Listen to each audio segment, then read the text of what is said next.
अल्हम्दुलिल्लाहि रब्बिल आलमीन वल आकिबतु लिल मुत्तकीन नहमदुहु व नस्तईनुहु व नस्तगफिरुहु व नुमिनु बिही व नतवक्कलु अलैहि व नशहदु अल्ला इलाहा इल्लल्लाहु वहदहु ला शरीका लहु अज़लिजुन अबदिजुन दहरिजुन दैनुव्विजुन वला अव्वल वला आखिर ला व नशहदु अन्न मुहम्मदन अब्दुहु व रसूलुहु वस्सलातु वस्सलामु अला सय्यदिल अंबियाइ वल मुरसलीन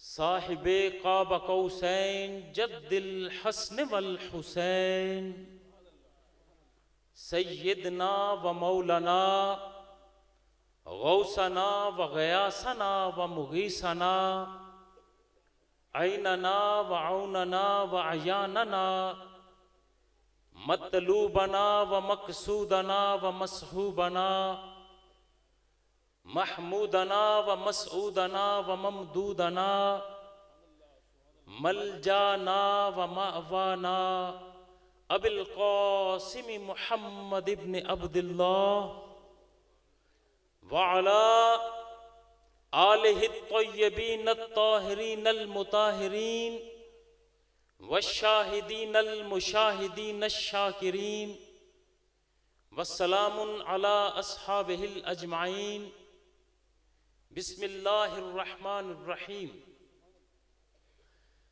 लना शम्सुम वलिल आफाकी शम्सुन व शम्सी खैरुम मिन शम्सिस समाई फ़इन्न शम्सा तत्लउ बाद फजरी व शम्सी तालिउन बादल इशाई इन्नल्लाह व मलाइकतहु युसल्लूना अलन नबी या अय्युहल्लज़ीना आमनू सल्लु अलैहि व सल्लिमू तस्लीमा अस्सलातु वस्सलामु अलैका या सय्यदी या रसूलल्लाह अस्सलातु वस्सलामु अलैका या सय्यदी या हबीबल्लाह अस्सलातु वस्सलामु अलैका व अला आलिका या सय्यदी या निअमतल्लाह। अल्लाह जल्ला मजदहू की बेहद हम्दो सना और नबी मुकर्रम रसूल मुहतशम हजूर सल्लल्लाहु अलैहि वबारिक वसल्लम की ज़ाते बाबरकात पर हदिया दरूद व सलाम के बाद अल्लाह जल्ला मजदहू से ये दुआ है कि हमारी हाज़री को शर्फ़ कबूलियत से नवाजे। आने से पहले, यहाँ पहुँचने से कबल मेरे ज़हन के किसी गोशे में आपकी इस मोहब्बत का, आपकी रसूलुल्लाह से इस वालेहाना प्यार का ये अंदाज मेरे जहन के किसी गोशे में न था। आप तमाम अहले इलाका मुबारकबाद के मुस्तहिक हैं। अल्लाह ताला आपकी इस मोहब्बत को, प्यार को कबूल फरमाए। अल्लाह जल्ला मजदहू इस कायनात का खालिक व मालिक है और अल्लाह रब्बुल इज़्ज़त ने इस कायनात को बनाया भी खूब, इसे सजाया भी खूब और फिर निज़ाम कायनात को चलाया भी खूब। अल्लाह रब्बुल इज़्ज़त ने कायनात के जिस जर्रे को तख्लीक फरमाया उसने अल्लाह की तस्बीह बयान की। युसब्बिहु लिल्लाहि मा फिस समावाति व मा फिल अर्द। इसकी तफसीर को समझने वाले ये जानते हैं कि जिसकी तख्लीक फरमाई उसने अल्लाह की हम्द बयान की। बात को जरा आसान कर दूं, कायनात का जर्रा जर्रा जिसकी हम्द बयान करे वो खुदा है और खुद खुदा जिसकी तारीफ करे वो खुदा का मुस्तफा है। एक एक जर्रे ने अल्लाह की हम्द बयान की। या फिर इसे जरा एक और रंग में कह दूं, कायनात की सबसे पहले हम्द बयान करने वाले वो रसूलुल्लाह हैं और रसूलुल्लाह की नात पढ़ने वाला खुद रब्बिल अमजल है। जिस तरह अल्लाह रब्बुल इज़्ज़त ने अपने महबूब की सना की, फरिश्ते हजूर सल्लल्लाहु अलैहि वसल्लम की ज़ाते बाबरकात पर दुरूद व सलाम के नजराने पेश करते हैं, इसी तरह ईमान वाले भी अपने अपने अंदाज में, अपने अपने रंग में, अपने अपनी बोली में रसूलुल्लाह की मिदहत बयान करते हैं। एक आवाज फारिस से उठी थी मिदहत रसूल में, हमा आ हुआ ने सहरा सर खुद निहाद बरकफ ब उम्मीद आ के रोजे बशिकार ख्वाही आमद। या रसूलल्लाह, जंगल के तमाम हिरन, जंगल के तमाम गिजाल अपने सरों को अपने हाथों पे लिए आपकी आमद के मुंतजिर हैं, इस उम्मीद पर कि या रसूलल्लाह कभी तो होगा आप जंगल में तशरीफ लाएंगे। और तमाम हिरन अपने हाथों को अपने हाथों पर अपने सरों को रखे हुए आपकी बारगाह में खुद चलते हाजिर हो जाएंगे। और मिदहत रसूल का एक अंदाज, एक आवाज बरेली से भी उठी थी, जानो दिल होश व खिरद सब तो मदीने पहुंचे, जानो दिल होश व खिरद सब तो मदीने पहुंचे, तुम नहीं चलते रजा सारा तो सामान गया। जब मिदहत रसूल में ये मुख्तलिफ इलाकों की आवाजें समझ आती हैं तो ये कैसे हो सकता है कि गोलड़ा शरीफ को भूल जाया जाए। अब जरा इसका इको सेट कर लें जी, इसको थोड़ा सा सेट कर लें। अब हलक खुश्क होने लगा। अब आवाज गोलड़ा शरीफ से भी एक उठती है। हजरत पीर मेहर अली शाह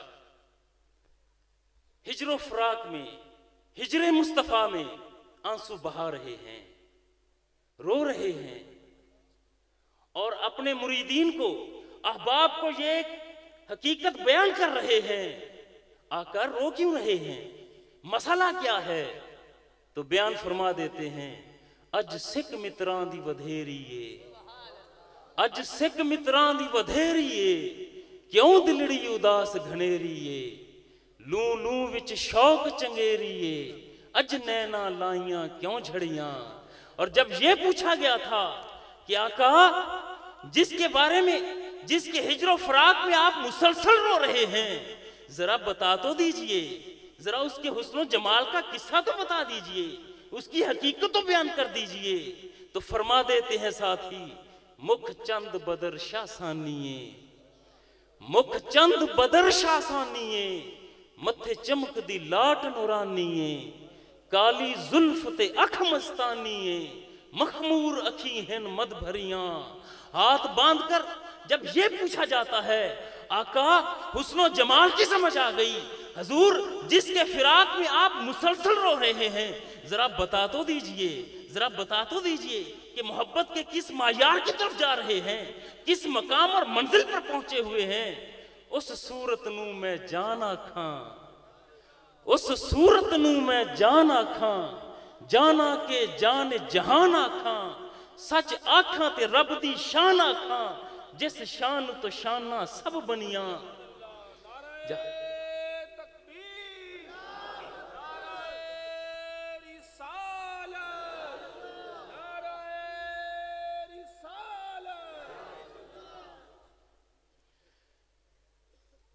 मामला और मोहब्बत की बात, मिदहत रसूल का जिक्र जब आता है, मोहब्बत में, प्यार में, हजरत ख्वाजा कुतुबुद्दीन बख्तियार काकी रहमतुल्लाह अलैह भी याद आते हैं।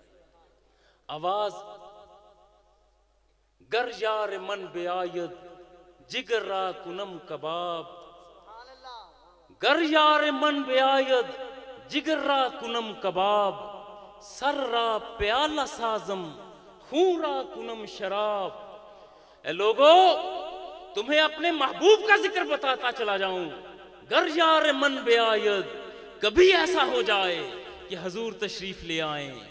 गर यार मन बेआयद जिगर रा कुनम कबाब, मैं अपने जिगर को हजूर के कदमों में रख दूं, अपने सर को प्याला बनाऊं, अपने खून का मशरूब तैयार करते हुए इसे पानी बनाकर हजूर की बारगाह में पेश कर दूं। तन रा रुबाब साजम, तन रा रुबाब साजम, रग हाय तार तार, हर तार मी बगोयद, ए यार यार यार।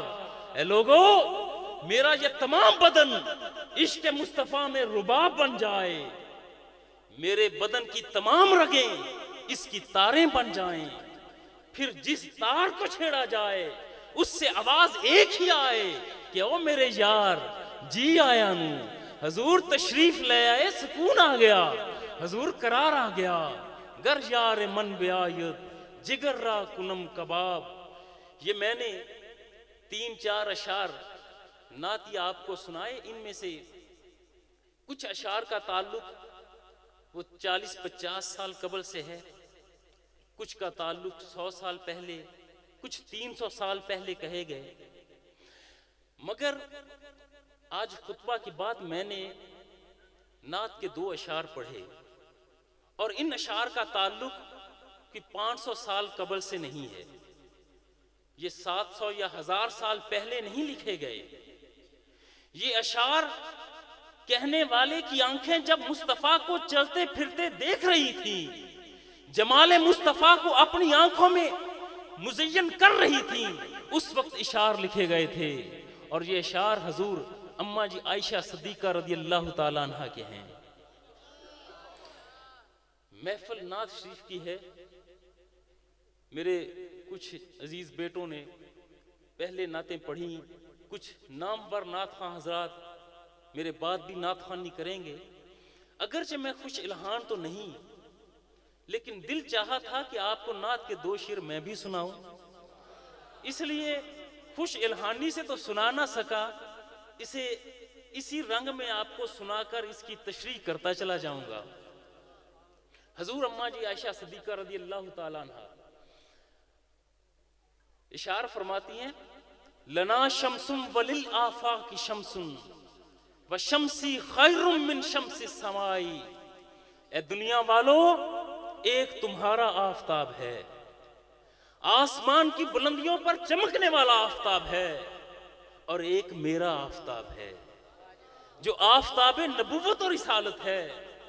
लना शम्सुम वलिल आफाकी शम्सुन व शम्सी खैरुम मिन शम्सी समाई। यहां वाव पमाना और के नहीं, यहां वाव कसमिया है। कसम इरशाद फरमा रही है, कसम है रब्बे लम यज़ल की जिसके कब्जा कुदरत में मेरी जान है। मेरा आफताब जो आफताब नबुव्वत और रिसालत है, खुदा की कसम लोगों, मेरा आफताब तुम्हारे इस आफाकी आफताब से कहीं ज्यादा हसी है, कहीं ज्यादा बेहतर है। अम्मा जी ने इस शेर में बहुत हसी दावा सामने रख दिया। और इल्मे कलाम का असूल है कि जब दावा किया जाता है तो फिर उसकी दलील भी होती है। और अगले शेर में हजूर अम्मा जी आयशा सिद्दीका रज़ी अल्लाह ताला अन्हा इसकी दलील भी देती हैं। फ़इन्न शम्सा तत्लउ बाद फजरी व शम्सी तालिउन बादल इशाई। ए लोगो, तुम्हारे इस आफाकी आफताब से आफताब नबुव्वत रिसालत कहीं बुलंद मुकाम रखता है। बात इसलिए कर रही हूं कि तुम्हारा ये आसमान पर चमकने वाला आफताब मशरिक से तुलू होता है, रोशनी बखेरता है, निस्फुन नहार पर आता है, मगरिब की समत गुरूब हो जाता है। लेकिन खुदा की कसम, जब से आफताब नबुव्वत और रिसालत तुलू हुआ है, तारीक दिलों को भी जगमगाता चला जा रहा है, तारीकियों में भी रोशनी बखेरता चला जा रहा है। इसीलिए तो कहा जाता है कि तुम्हारे इस आफाकी आफताब से मेरा आफताब जो आफताब नबुव्वत और रिसालत है कहीं ज्यादा हसी है। और साहिबाने ज़ौक़ मौजूद हैं। जब महबूब का जिक्र किया जाता है अशार में, तो आम तौर पर चांद का जिक्र होता है, तशबीह दी जाती है, चांद की तशबीह होती है, इस्तियारा पेश किया जाता है फूल का, गुलाब का, गुलो गुलजार का, हवा का, हवाओं की सरसराहट का। मगर यहां हजूर अम्मा जी आयशा सिद्दीका रज़ी अल्लाह ताला अन्हा ने हजूर को तशबीह देते हुए आफताब का जिक्र क्यों कर दिया? 1-2 बातें आसान अंदाज में जिक्र करता चला जाऊं। गालिबन पहली बात जो जहन में आती है कि आफताब जो आसमान की बुलंदियों पर चमकता है, ये तमाम निजाम शमसी का मरकज है, महवर है, और दीगर तमाम सैयारे इसके गिर्द चक्कर काटते हैं। वो सैयारे वो जमीन हो या मरीख, मुश्तरी हो या अशातारुद, नेपच्यून हो या चांद, जितने भी सैयारे हैं वो सूरज के गिर्द घूमते हैं, सूरज को मरकज मानते हैं। दुनिया वालों, जिस तरह निजाम शमसी का मरकज ये सूरज है, ये आफताब है, इसी तरह आफताब नबुव्वत और रिसालत रसूलुल्लाह भी तमाम अंबिया और रसूल के महवर और मरकज हैं। तमाम अंबिया और रसूल मुस्तफ़ा की जात के गिर्द घूमते हैं। इस हकीकत को समझना हो, वाइज अखज़ल्लाहु मीसाकन नबीयीन की तरतीब ज़हन में रहे कि जब अल्लाह ने अंबिया से अहद लिया था, आलमी अरवाह में तमाम अंबिया को बुला लिया गया, तमाम रसूल मौजूद हैं। इस महफिल में कोई गैर नबी नहीं, कोई गैर रसूल नहीं, सारे अंबिया और रसूल मौजूद हैं। किसी को कोई खबर नहीं कि आज आलमी अरवाह में अल्लाह ने हमें क्यों बुला लिया। यकीनन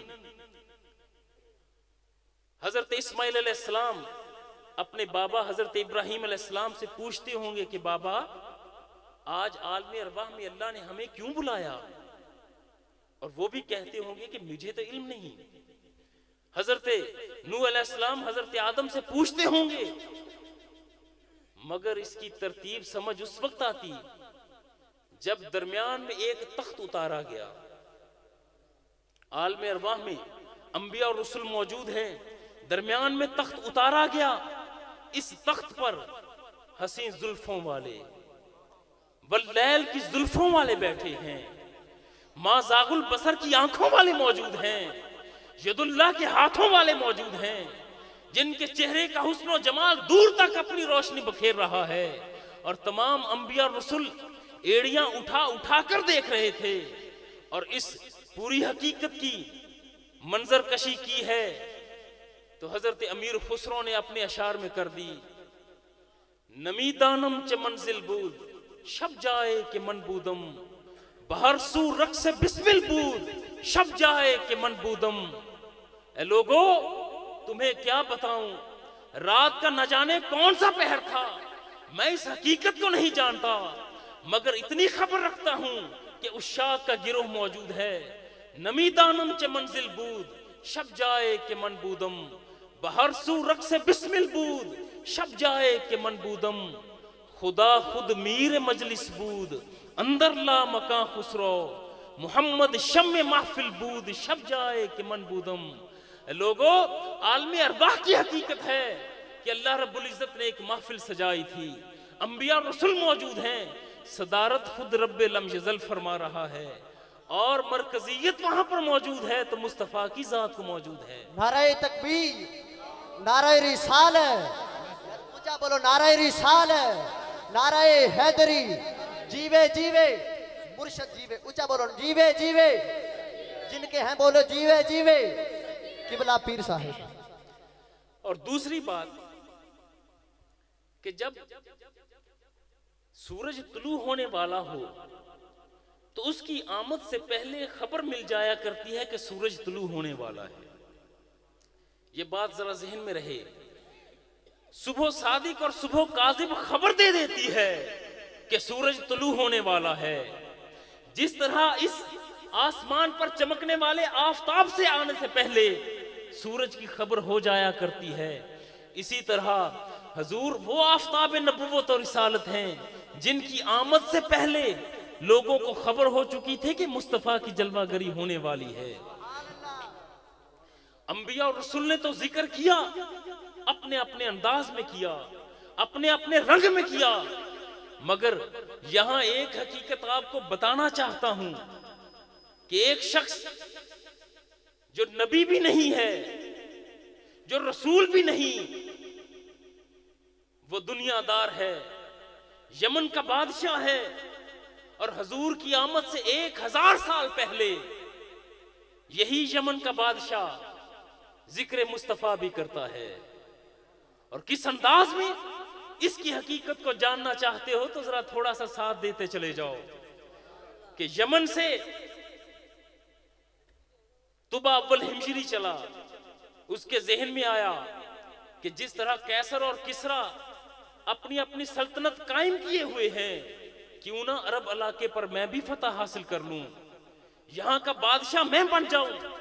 तो उसने अपने वजीरों को इकट्ठा कर लिया, मुशीर इकट्ठे हो गए, पूछा कि बताओ हमला कहां से शुरू करें। सब ने मशवरा दिया कि बादशाह, अगर तुम हमला करना चाहते हो तो सबसे पहले हमला करो तुम यस्रब शहर पर, तो वहां पर अपनी मसाई बनाओ, फिर आगे दूसरे इलाकों को फतह करते रहना कि वो इलाका बड़ा सरसब्ज़ व शादाब है। और ये वाकया हजूर की जलवागरी से 1000 साल पहले तुबा अव्वल हिमशरी अपने मुल्क से चला, सहराओं को पार करता हुआ, जंगलों को पार करता हुआ यस्रब शहर के इर्द गिर्द उसने अपना घेराव कर लिया। उसके फौजी तीर लेकर, नेज़े लेकर सारा दिन आग चलाते रहे और तीर बरसाते रहे। मगर अजीब बात यह थी कि यस्रब शहर के किले का दरवाजा बंद कर लिया गया। इस शहर के लोगों ने जवाब में एक तीर भी इस बादशाह की फौजियों की तरफ न फेंका। दिन गुजरा, फौजी थक हार कर अपने अपने खैमों में गए तो किले का छोटा दरवाजा खुल गया। बादशाह देख रहा है कि इसी यस्रब शहर से कुछ लोग सरों पर खजूरों के थाल रखे हुए, कंधों पर पानी के मशकीज़े लटकाए हुए चले आ रहे हैं और हमलावर फौजियों के खैमों में जाते हैं, जाकर कहते हैं कि ऐ यमन के फौजियों, तुम बड़ी दूर से आए हो, अगरचे हम पर हमला करने आए हो, सारा दिन तीर बरसाते रहे हो, लेकिन जैसे भी हो तो तुम हमारे मेहमान। तुम्हारे लिए हम ये खजूरें कुछ लाए हैं, तुम्हें भूख लगी होगी, खजूरें खा लो। तुम्हारे लिए ये पानी के मशकीज़े लेकर आए हैं, तुम पानी पी लो, तुम्हें प्यास लगी होगी। तुबा अव्वल हिमशरी ये सारा मंजर देख रहा था। उसने कहा कि इन लोगों को बुलाओ।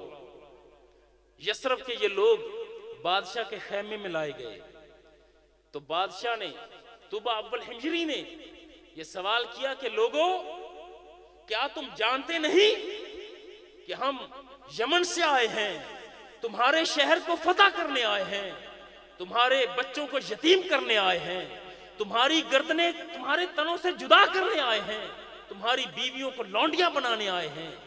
क्या तुम ये जानते नहीं? क्या तुम्हारे अंदर गैरत नहीं? क्या तुम्हारे अंदर हमीयत नहीं कि तुम हमलावरों को खिला पिला रहे हो?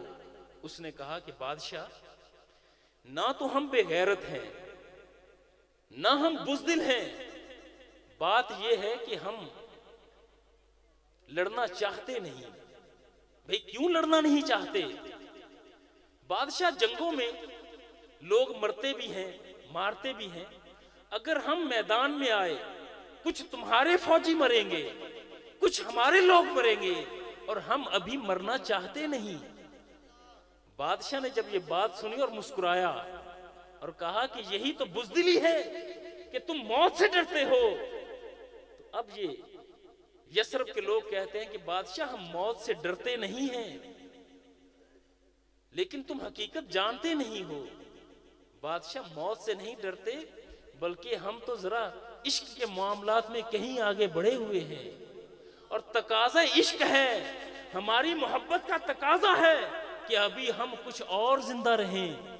अब बादशाह ने पूछा कि बताओ, तुम कौन सी मोहब्बत की बात करते हो, किस प्यार का जिक्र करते हो? तो यस्रब के ये बताते हैं लोग, क्या बादशाह, हम नस्लन यहूदी हैं।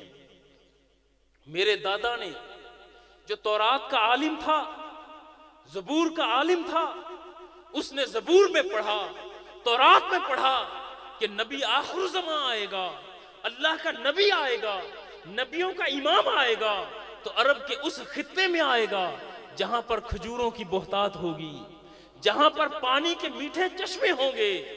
मेरे दादा ने अरब का चप्पा चप्पा छान मारा, हर कबीले को देख लिया, सारी निशानियां जो नबी आखिर ज़मा के आने के शहर की निशानियां थी वो यसरब शहर में पाई हैं। और मेरे दादा ने अपने घर बार को छोड़ा, फलस्तीन को छोड़ा, सहराओं को, जंगलों को, नदी नालों को पार करते हुए इस यसरब शहर में डेरे लगा लिए। अच्छा, तो क्या बताओ, तो तुम्हारे दादा ने उस नबी की जियारत कर ली जिसके लिए वो हजारों मील की मुसाफत तय करके आया था?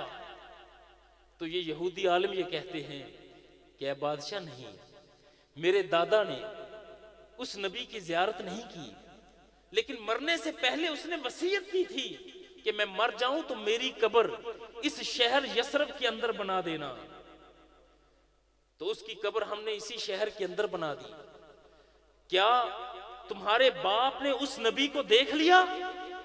नहीं ए बादशाह, मेरा बाप भी उस नबी की जियारत न कर पाया, लेकिन मेरे बाप ने मरने से पहले वसीयत की थी कि जब मर जाऊं तो मेरी कब्र मेरी बाप की कब्र के साथ बना देना।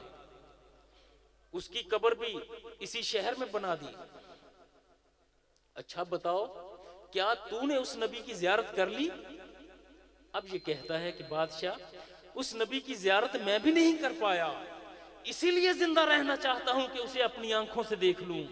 अगर ना देख पाया तो मैं अपनी औलाद को वसीयत कर जाऊंगा कि मैं मरूं तो मेरी कब्र मेरे बाप और दादा की कब्र के साथ इसी शहर के अंदर बना देना।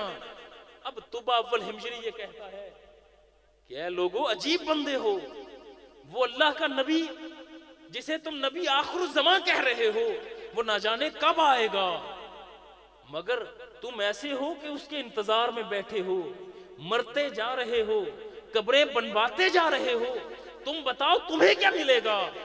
अब ये शख्स जो इश्क और मस्ती के नाग का डसा हुआ है, जिसके दिल पर इश्क मुस्तफा ने बड़े अच्छे अंदाज में कब्जा जमाया हुआ है, वो कहता है कि बादशाह, हम मरने के बाद दफन होना इस शहर में इसलिए पसंद करते हैं कि वो नबी आखिर ज़मा, अल्लाह का महबूब नबी जब भी आएगा, वो आए 400 साल बाद, वो आए 500 साल बाद, वो आए 1000 साल बाद, वो अल्लाह का नबी जब इस शहर में चलेगा तो उसके कदमों की से उड़ने वाली धूल जब हमारी कब्रों पर पड़ जाएगी, हमारी रूहों को चैन और करार आ जाएगा। बादशाह ने यह वाकया सुना, उसके दिल पर असर हुआ। उसने ये कहा कि जरा मुझे शहर को अंदर से देख तो लेने दो, मैं चाहता हूं कि शहर को अंदर से देख लूं। बादशाह को इस शर्त पर शहर को देखने का मौका दिया गया कि तुम अपने किसी असला बरदार फौजी को साथ नहीं लाओगे, मैं नहीं लेके आऊंगा, सारे असले वाले बाहर होंगे। वज़ारा ने कहा कि बादशाह, कहीं ऐसा ना हो कि ये लोग जो आपके फौजियों को आपसे दूर कर रहे हैं, कहीं धोखे से आपको शहर के अंदर ले जाकर कत्ल न कर दें। तो तुबा अव्वल हिमशरी ने कहा कि ऐ लोगों, ऐ वज़ारा, मैं इनकी आंखों में मोहब्बत की चमक देख रहा हूं। इनकी आंखें किसी कातिल की आंखें नहीं हैं, इनकी आंखें किसी आशिक की आंखें हैं। आशिक इश्क तो करता है मगर कत्ल नहीं किया करता। तुबा अव्वल हिमशरी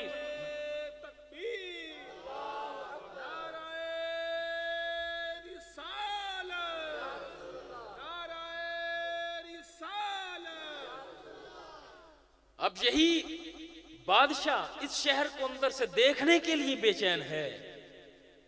कले के दरवाजे छोटे को खोला गया, तमाम यहूदी उलमा इस शहर के अंदर दाखिल हो गए, बादशाह के वज़रा और मुशीरान इस शहर में दाखिल हो गए, मगर तुबा अव्वल हिमशरी अभी बाहर खड़ा है।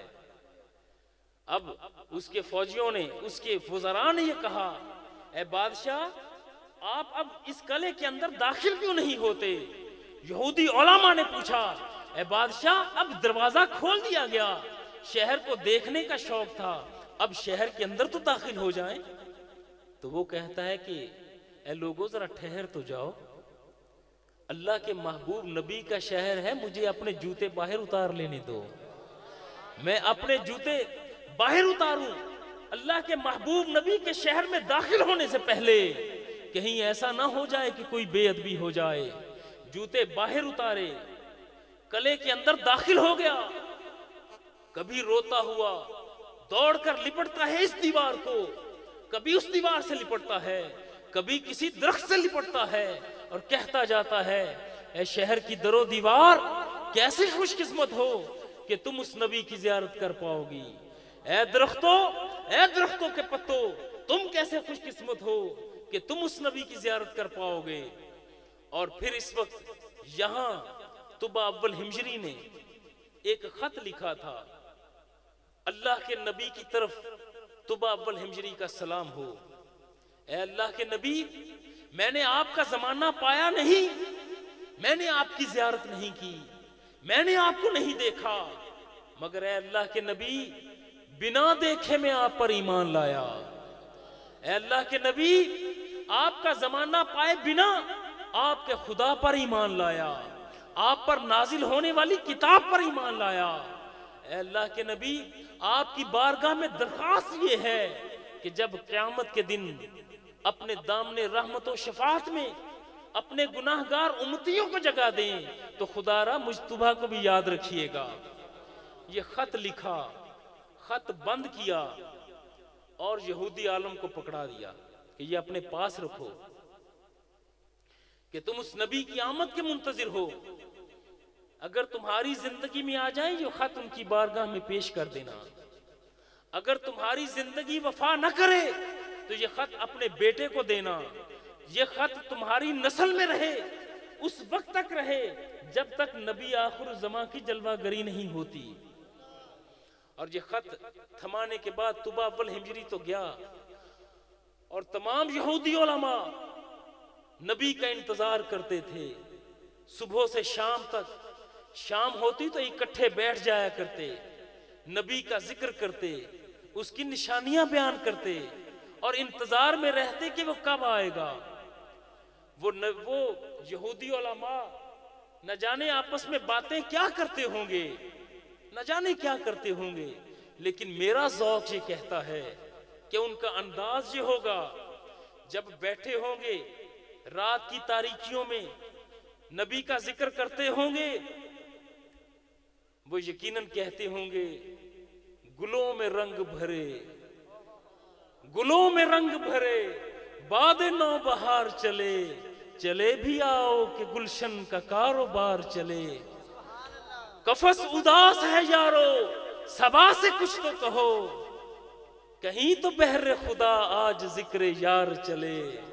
मुस्तफा की आमद के मुंतजिर थे और 1000 साल, 1000 साल तक ये खत इसी यहूदी आलिम की नस्ल में रहा, नस्ल दर नस्ल चलता रहा और पहुंचा था तो हजरत अबू अय्यूब अंसारी के पास पहुंचा था।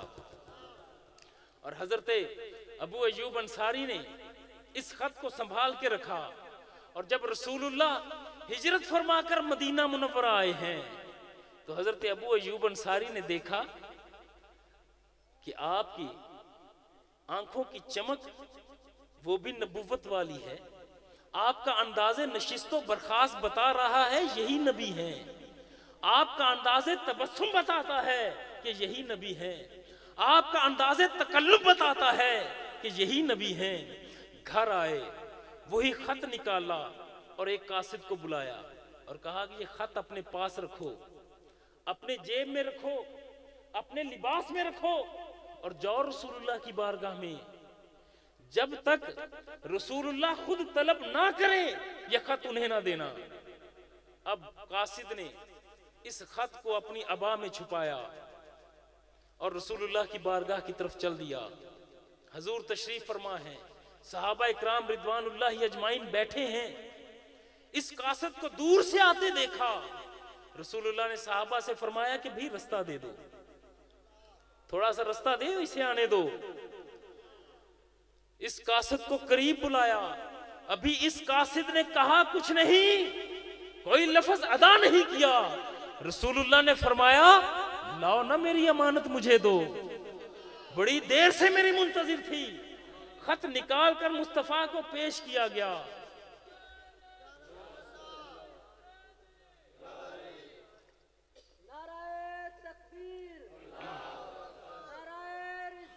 आपकी आवाज आपकी रूहानी प्रवास का साथ नहीं दे पा रही, आवाज नारा मैं लगवाता हूं, जवाब आप दीजिएगा। और जवाब ऐसा होना चाहिए कि आसमान की बुलंदियों पर वो फरिश्ते जो प्रवास करते हुए रसूलुल्लाह की बारगाह में हाजिर होने के लिए जा रहे हैं, वो यहां से जाते हुए कुछ देर के लिए रुके, आपकी आवाज सुने और जाकर मुस्तफा की बारगाह में पेश करें कि या रसूलल्लाह, आपके दीवाने वहां पर आपके नारे बजा रहे हैं। नाराए तकबीर, जरा सीने से, जरा जज्बे से, जिक्र मुस्तफा का है, जिक्र खुदा का हो रहा है, जिक्र खुदा के मुस्तफा का हो रहा है। नाराए तकबीर, नाराए रिसालत, नाराए रिसालत, नाराए हैदरी। ये हुई बात, ये अंदाज होना चाहिए, ये मोहब्बत का सौते इस तरह फूटने चाहिए। और हजूर अम्मा जी आयशा सदीका रज़ी अल्लाह ताला अन्हा ने अपने अशार में जब मुस्तफ़ा को ये फरमाया था कि आफताब हैं, आफताब नबूवत और रिसालत, उसकी दूसरी वजह जहन में ये आती है कि आफताब चमकता है, इसकी किरणें जमीन पर पड़ती हैं, ग्लेशियर पिघलते हैं, बर्फ पिघलकर दरियाएं बनती हैं, दरियाओं से नहरों में पानी आता है, नहरों से नदी नालों में पानी आता है, नदी नालों से फिर जमीनें सैराब होती हैं।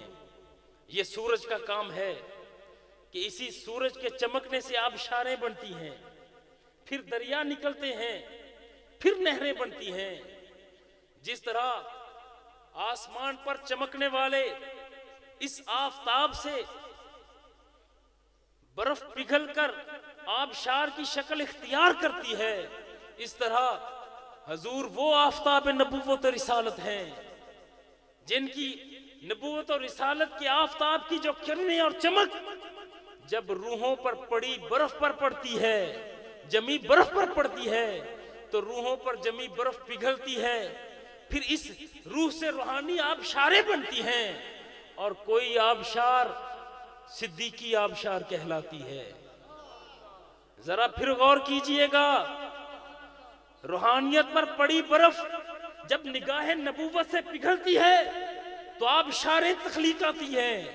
इनमें से एक आबशार सिद्दीकी आबशार है, एक आबशार फारूकी आबशार कहलाती है, तीसरी आबशार उस्मानी आबशार कहलाती है, एक आबशार अलवी आबशार है। 4 आबशारों से फिर दरिया बनते हैं, और ये दरिया कोई चिश्ती दरिया है, कोई नक्शबंदी दरिया है, कोई सोहरवर्दी दरिया है, कोई कादरी दरिया है। फिर इन दरियाओं से, रूहानी दरियाओं से नहरें निकलती हैं। कोई नहर पाकपटन की वादी को सैराब करती है, कोई लाहौर की वादी को सैराब करती है, कोई अजमेर की वादी को सैराब करती है, कोई कोट मिठन को सैराब करती है, कोई दाऊद बंदगी की सूरत में आपके इलाके को सैराब करती है। यहां पर मुख्तलिफ नहरें मौजूद हैं। और फिर इसलिए दिल की जमीन जो वीरान हो जाती है, इसको जब इस रूहानियत का पानी मिलता है तो यही सरसब्ज़ व शादाब होती है। और तीसरी बात कि आफताब क्यों कहा गया, आफताब के कहने की एक वजह यह भी है कि जब आफताब तुलू हो जाए तो फिर हर आंख वाला देख लेता है कि रोशनी हो गई, हर आंख वाला देखता है कि रोशनी हो गई। अगर नहीं देखता तो अंधा नहीं देखता। आंख वाला तेरे जलवों का नजारा देखे। यहां तरमीम कर दूं, आंख वाला तेरे जलवों का नजारा देखे, दीदाए कोर को क्या नजर क्या देखे। ये मुस्तफा की आमद थी कि हर आंख वाला जान गया कि मुस्तफा आ गए हैं। इस हकीकत को जरा जानना चाहते हो तो थोड़ा सा चलते हुए जरा शाम के इलाके की तरफ चलते हैं। और ये इलाका इस इलाके में रसूलुल्लाह की तशरीफ आवरी उस वक्त पहली बार हुई जब अभी उम्र मुबारक 12 साल थी। मक्का की वादी में मौजूद हैं। चचा अबू तालिब को देखा कि तैयारी कर रहे हैं। हजूर ने पूछा, हजूर सल्लल्लाहु अलैहि वसल्लम की उम्र मुबारक 12 साल है, ये जहन में रहे। चचा कहां जा रहे हैं?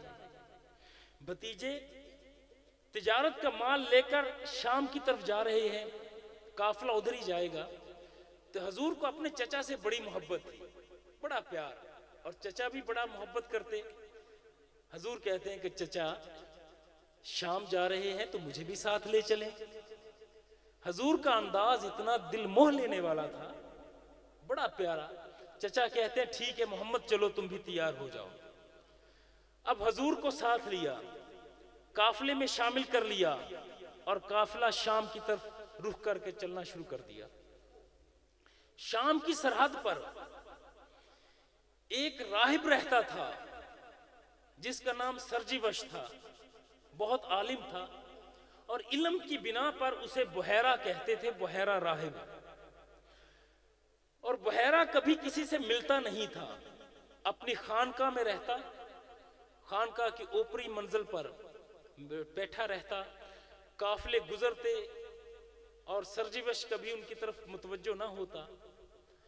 मगर ये काफिला जो मक्का से चला था, मंजिलें तय करता हुआ जब शाम की सरहद के करीब आया तो सरजीवश को न जाने क्या सूझी, अपने कमरे को छोड़कर तेजी से दौड़ता हुआ आता है और अपने मुलाजमीन से कहता है, गुलामों से कहता है कि जाओ, दौड़कर जाओ और इस काफिले को रोक लो, इस काफिले वालों को यहीं पर रोको और इन्हें कहो कि आज शाम का खाना बुहैरा की तरफ है, सरजीवश की तरफ है।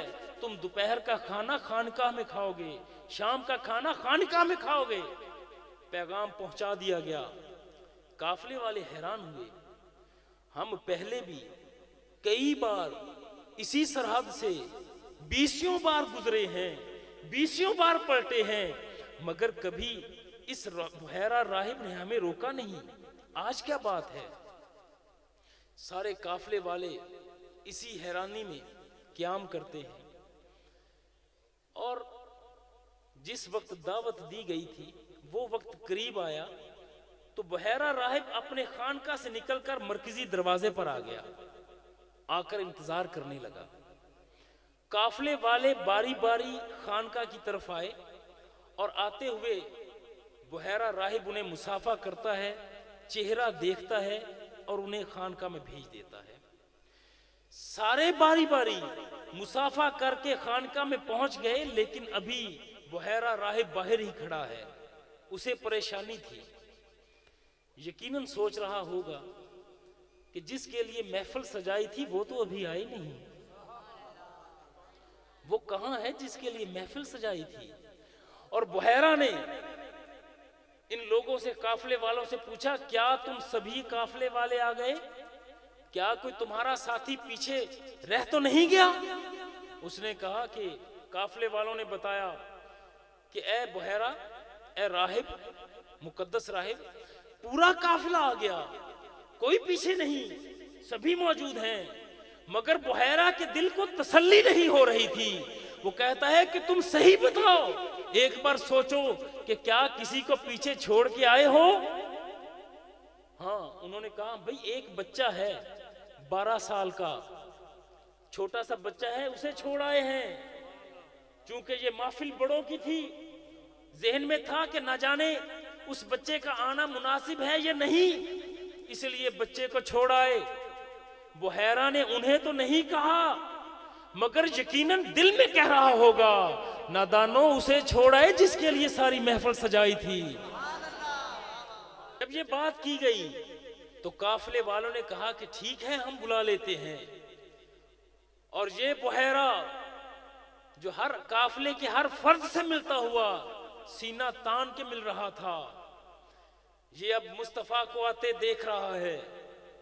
हजूर की 12 साल की उम्र है अभी मुबारक, हाथ बांधकर खड़ा हो गया, बदन को थोड़ा सा खम ले आया और हजूर के करीब जाना शुरू कर दिया। और बुहैरा हजूर सल्लल्लाहु अलैहि वसल्लम के करीब गया और कहा कि मरहबा अहलन व सहलन, आप तशरीफ लाए, आपकी तशरीफ आवरी का शुक्रिया।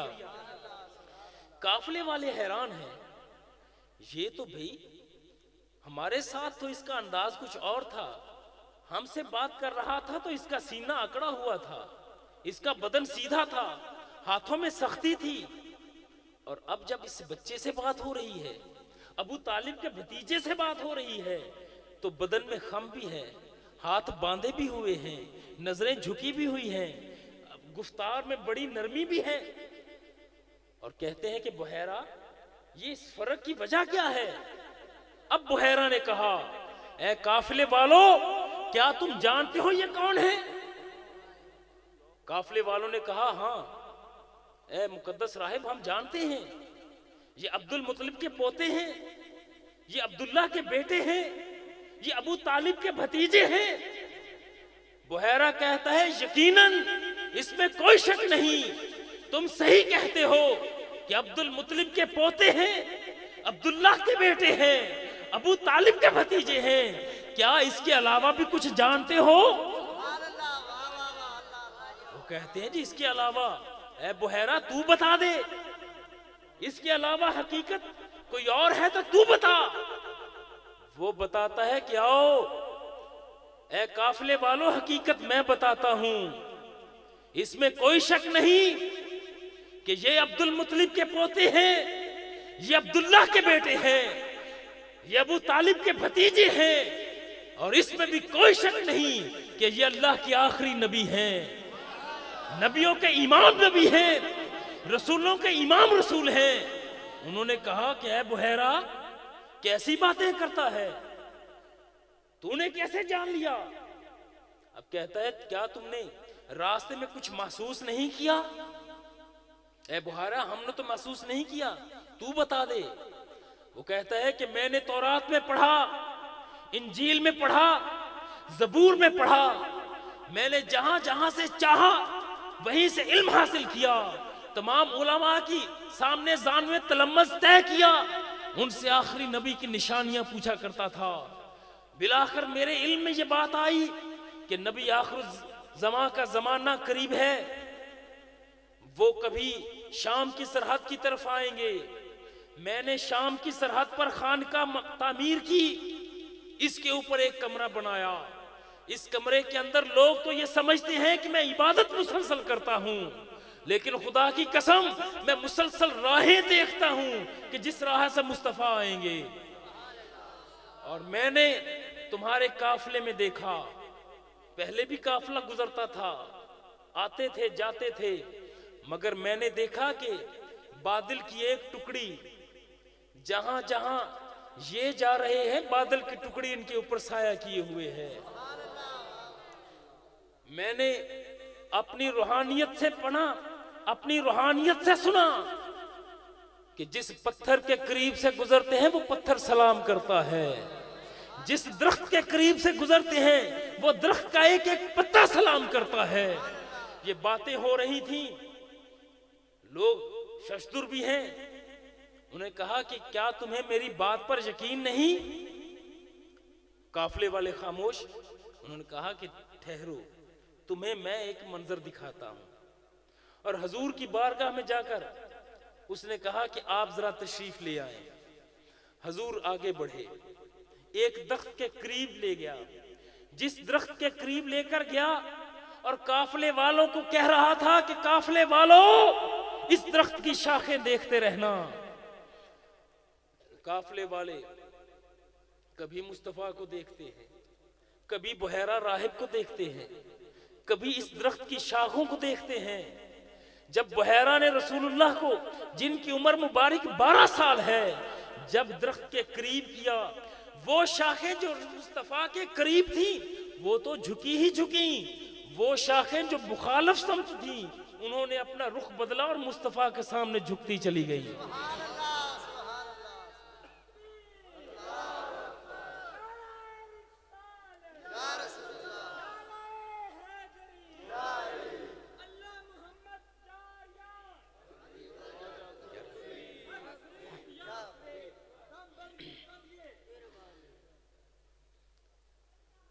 आफताब इसलिए भी कहा। चौथी बात, मुझे एहसास है कि वक्त करीब आ गया, समेटते हुए आखिरी बात अर्ज कर दूं कि आफताब, सारे अफराद जानते हैं कि हुस्न में सैयारे और भी मौजूद हैं, मगर नौरानियत में, रोशनी में सबसे बढ़कर यही है। और आखिरी बात जो